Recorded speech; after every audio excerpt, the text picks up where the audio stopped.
اصحاب فیل کا واقعہ۔ حضور اکرم صلی اللہ علیہ وسلم کی پیدائش سے صرف 55 دن پہلے یمن کا بادشاہ ابرہہ ہاتھیوں کی فوج لے کر کعبہ ڈھانے کے لیے مکہ پر حملہ آور ہوا تھا۔ اس کا سبب یہ تھا کہ ابرہہ نے یمن کی راجدھانی صنعا میں ایک بہت ہی شاندار اور عالیشان گرجا گھر بنایا اور یہ کوشش کرنے لگا کہ عرب کے لوگ خانہ کعبہ کی جگہ یمن آ کر اس گرجا گھر کا حج کیا کریں۔ جب مکہ والوں کو یہ معلوم ہوا تو قبیلہ کنانہ کا ایک شخص غصے میں جل بھن کر یمن گیا، وہاں کے گرجا گھر میں پخانہ بھر کر اس کو گندگی سے لت پت کر دیا۔ جب ابرہہ نے یہ واقعہ سنا تو وہ غصے میں آپے سے باہر ہو گیا، خانہ کعبہ کو ڈھانے کے لیے ہاتھیوں کی فوج لے کر مکہ پر حملہ کر دیا۔ اس کی فوج کے اگلے دستے نے مکہ والوں کے تمام اونٹ اور دوسرے جانوروں کو چھین لیا۔ اس میں 200 یا 400 اونٹ عبد المطلب کے بھی تھے۔ عبد المطلب کو اس واقعہ سے بڑی تکلیف پہنچی، چنانچہ آپ اس معاملے میں بات چیت کے لیے اس کی فوج میں تشریف لے گئے۔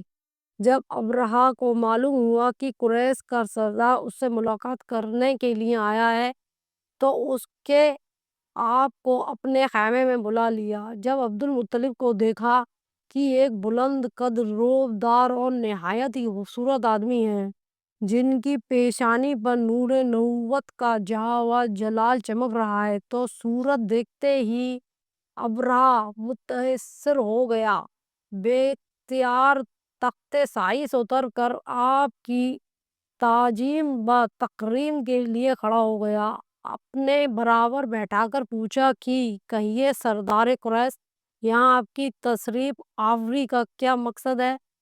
عبد المطلب نے جواب دیا کہ ہمارے اونٹ اور بکریاں وغیرہ جو آپ کی فوج کے سپاہی ہاک لائے ہیں، آپ ان سب جانوروں کو ہمارے حوالے کر دیجیے۔ یہ سن کر ابرہہ نے کہا کہ اے سردار قریش، میں تو سمجھتا تھا کہ آپ بہت ہی حوصلے والے اور شاندار آدمی ہیں، اور آپ نے مجھ سے اپنے اونٹ کا سوال کر کے میری نظروں میں اپنا مرتبہ کم کر دیا۔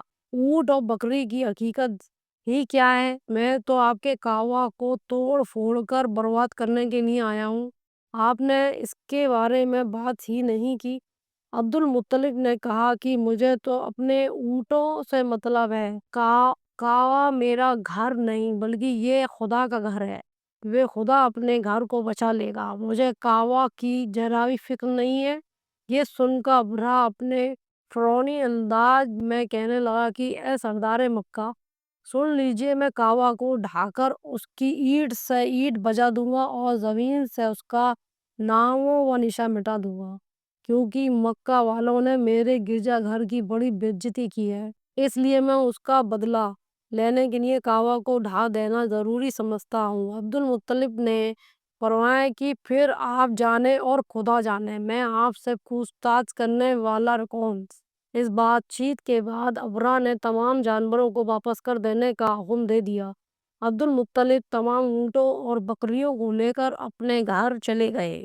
مکہ والوں سے فرمایا کہ تم لوگ اپنے اپنے مال جانوروں کو لے کر مکہ سے باہر نکل جاؤ، پہاڑوں کی چوٹیوں پر چڑھ کر اور درہ میں چھپ کر پناہ لو۔ مکہ والوں سے یہ کہہ کر پھر آپ اپنے خاندان کے کچھ آدمیوں کو ساتھ لے کر خانہ کعبہ میں گئے، دروازہ کا حلقہ پکڑ کر بہت ہی بے قراری اور عاجزی کے ساتھ دربار باری میں اس طرح دعا مانگنے لگے کہ اے اللہ، بے شک ہر آدمی اپنے اپنے گھر کی حفاظت کرتا ہے، لہٰذا تو بھی اپنے گھر کی حفاظت فرما اور صلیب والوں اور صلیب کے پجاریوں عیسائیوں کے مقابلے میں اپنے ماننے والوں کی مدد فرما۔ عبد المطلب نے یہ دعا مانگی اور اپنے خاندان والوں کو ساتھ لے کر پہاڑ کی چوٹی پر چڑھ گئے، خدا کی قدرت کا جلوہ دیکھنے لگے۔ ابرہہ جب صبح کو کعبہ ڈھانے کے لیے اپنی فوج کا جتھا اور ہاتھیوں کی قطار کے ساتھ آگے بڑھا، مقام مغمس میں پہنچا تو خود اس کا ہاتھی جس کا نام محمود تھا ایک دم بیٹھ گیا۔ بہت مارا اور بار بار للکارا مگر ہاتھی نہیں اٹھا۔ اسی حالات میں قہر الہی ابابیلوں کی شکل میں ظاہر ہوا۔ ننھے ننھے پرندے جھنڈ کے جھنڈ، جن کی چونچ اور پنجوں میں تین تین کنکریاں تھیں، سمندر کی جانب سے حرمِ کعبہ کی طرف آنے لگے۔ ابابیلوں کی ان فوجوں نے ابرہہ کی فوجوں پر اس جوش جوش سے پتھر کی بارش شروع کر دی کہ دیکھتے ہی دیکھتے ابرہہ کا لشکر اور اس کے ہاتھیوں کے پرخچے اڑ گئے۔ ابابیلوں کی پتھر کی برسات خداوندِ قہار و جبار کے قہر و غضب کی ایسی مار تھی کہ جب کوئی کنکری کسی ہاتھی سوار کے سر پر پڑتی تھی تو وہ اس آدمی کے بدن کو چھیدتی ہوئی ہاتھی کے بدن سے پار ہو جاتی تھی۔ ابرہہ اور اس کے ہاتھی اس طرح تباہ و برباد ہو گئے کہ ان کے جسموں کی بوٹیاں ٹکڑے ٹکڑے ہو کر زمین پر بکھر گئیں۔ چنانچہ قرآن مجید کی سورہ الفیل میں خداوند قدوس نے اس واقعہ کا ذکر کرتے ہوئے ارشاد فرمایا ہے کہ یعنی اے محبوب، کیا آپ نے نہ دیکھا کہ آپ کے رب نے ان ہاتھی والوں کا کیا حال کر ڈالا؟ کیا ان کے دھاپ کو تباہی میں نہ ڈالا تو انہیں چبائے ہوئے گوشت جیسا بنا ڈالا۔ جب ابرہہ اور اس کے لشکر کا یہ انجام ہوا تو عبدالمطلب پہاڑ سے نیچے اترے اور خدا کا شکر ادا کیا۔ ان کی اس کرامت کا دور دور تک چرچا ہو گیا۔ تمام اہل عرب ان کو ایک خدا کی بارگاہ میں پہنچے ہوئے بزرگ کی حیثیت سے قابل احترام سمجھنے لگے۔